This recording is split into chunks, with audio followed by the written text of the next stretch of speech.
Welcome to my channel. This has been something that I have been putting off for years, but I do feel that now is the right time to start my channel. So thank you so much for your support, and I am excited to share my life with you, my journey with Christ with you, my creativity with you, my work, everything that I do. And so, yeah. So, for those of you who don't know, my name is Candice. I'm South African and I live on a small little island next to Mauritius called Reunion Island. I am married to my husband Ben. We will be celebrating our 10-year anniversary next year.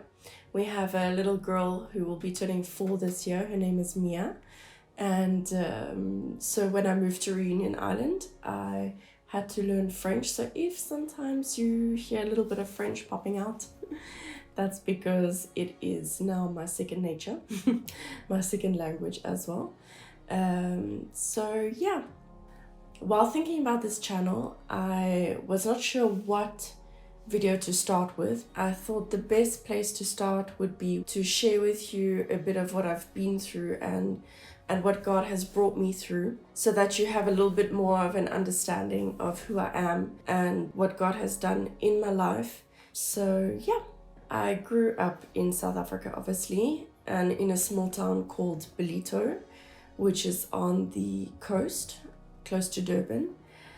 And at the age of 15, I started smoking weed, and it was also the age that I lost my virginity. And from there, it kind of went on a downward spiral. So I started to sleep around. I then became addicted to pornography. I also started to drink a lot and go clubbing. My life was extremely empty.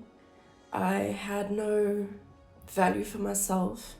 I didn't love myself. I felt that I was not worthy. I felt that I had to give something to receive love. And so in turn, I started giving my body.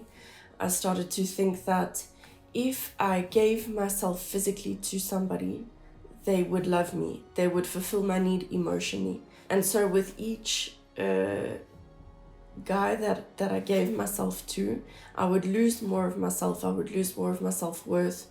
I would feel more alone, feel more rejected.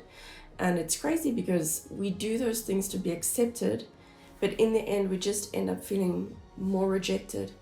And so I was completely lost. I hated myself.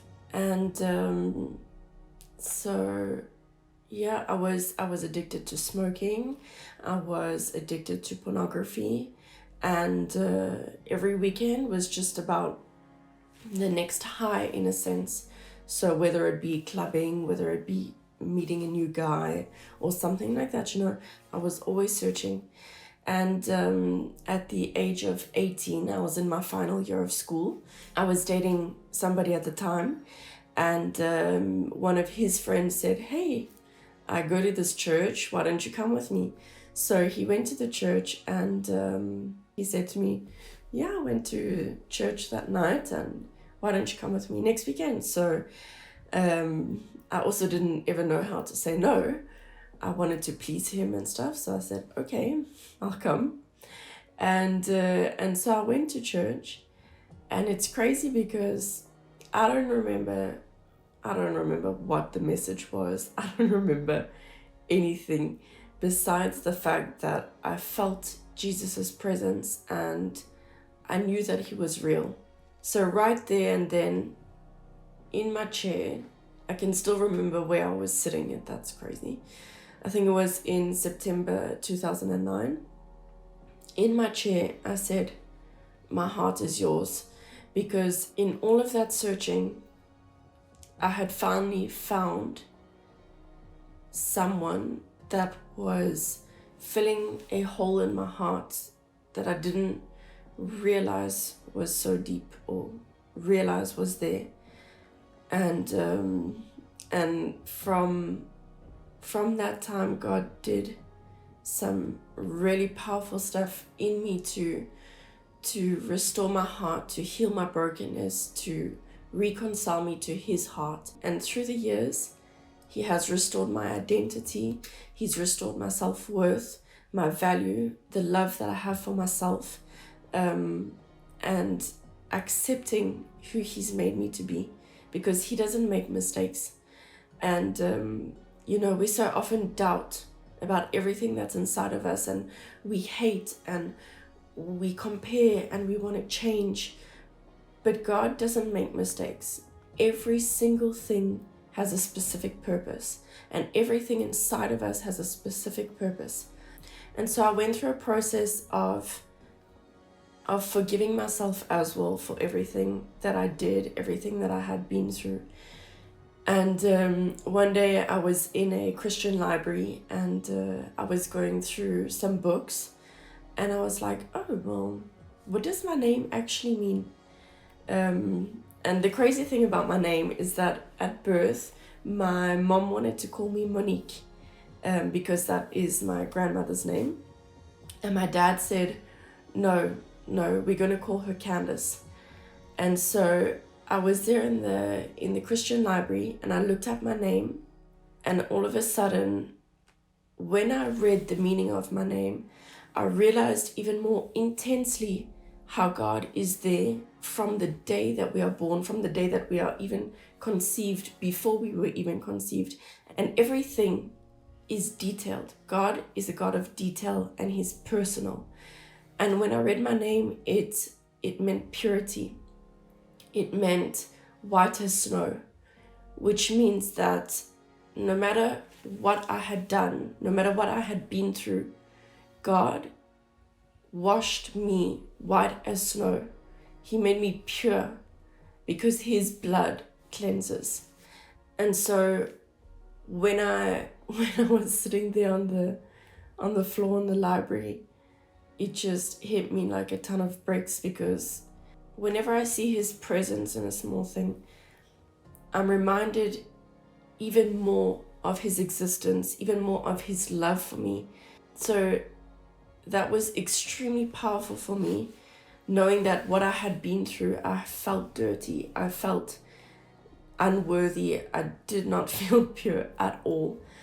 And in the book of Matthew, when Jesus leaves the tomb, he had left the cloth that was wrapped around him scrumpled up in a pile. And for many that would seem insignificant, but for one of the disciples, it spoke to him as clear as day. Because back in the day, when you were at a restaurant and you left your serviette crumpled up, it would mean that you're not finished and you're coming back. So to this disciple, Jesus left a personal message saying, it's not finished and I'm coming back.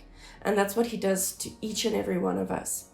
So God is still working on me, like all of us.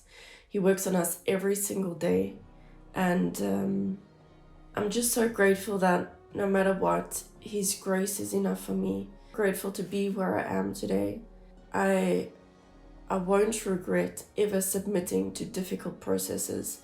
I won't regret the pressing and the pushing to transform me into a diamond. So there you go. That's a bit of my life. Not in too much detail, but I hope that it could encourage you, that it would speak to you. And if you have any questions, please don't hesitate to leave a comment or send me a message privately. We forget the power in testimony. We can focus so much on today or what's to come, that we forget what God has done for us. And if we forget, we move out of a place of gratitude and we stop recognizing the power of his blood in our lives. And so, I just wanted to encourage you with that and to share a bit of who I am. So thank you so much, and see you next time for the next video.